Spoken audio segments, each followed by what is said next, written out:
You know, when you're a struggling author, you really want to make it big, don't you?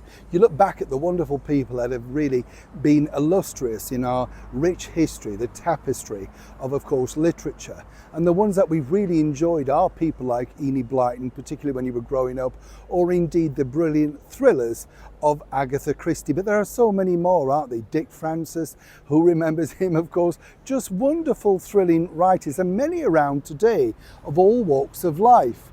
But now, because of the publishing world being very difficult, of course, to make sure they get a return on, particularly when they splash out on big celebrities like, of course, the former well-known as Prince Harry, with the millions of pounds that they've yet to recoup back of some of the advance that they decided to give him for his book Spare, you can understand why they're not taking any chances. You see, over on This Morning, that's right, a TV star, Alison Hammond, has raked in yet another mega pay deal. Now, here's where it gets really interesting. As ever, let me explain. Morning, nice to see you. How are you? You're all right? We'll have a lovely wave. Thank you so much as ever for your time today. Beautiful lemon seat there, isn't it? Very nice, yes. Wish I was sat on it with a drink. Do you? Cup of tea, a couple of biscuits. Nothing like it, is it? In this wonderful heat, just to relax. I know I often say that, but I'm always ready for a sit down. Are you? Yes. Working all the time, standing up outside places, you just think, yes, love one of those. What's those things? The pop-up chairs. I'd love one of those. But of course, you've always got to cart it round with you. That's the problem with these things, isn't it? Yes. Now, back as ever to your story of the day. This lady, very popular allegedly over here in the United Kingdom, so much so, of course, that she was overlooked, some people might say, as the main lead for the presenter of This Morning. But fear not, she's picked up even more handback, absolutely, because she signed on with Penguin Random House to release her very first rom-com novel called Bombshell. It's all about people at work in television, but don't worry, it's not about her one-time pal Philip Schofield. She's learnt that lesson. Don't mention him again, because if you remember, she came on screen basically saying that she still loved him and was going to miss him. ITV very much reassuring her that to shut up if she wants to keep that job. Of course, she quickly did, and now presents alongside the pint-sized Dermot O'Leary on occasions.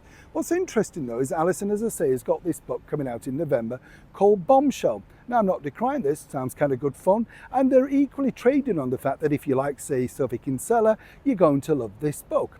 What I do find fascinating, and it's a bit like all of these people who are suddenly dress designers, have you noticed? They've got their own collection. Winemakers, Meghan Markle, Rosé, you get the picture. Now, it doesn't state anywhere on this book whether it was ghostwritten, based on an idea that Alison had, did she dictate it to someone, how the book was written. It just has her name embezzled on the side. Now, I'm not saying for one moment, as ever, we have to say allegedly, that Alison didn't write this book or indeed think of the plot herself.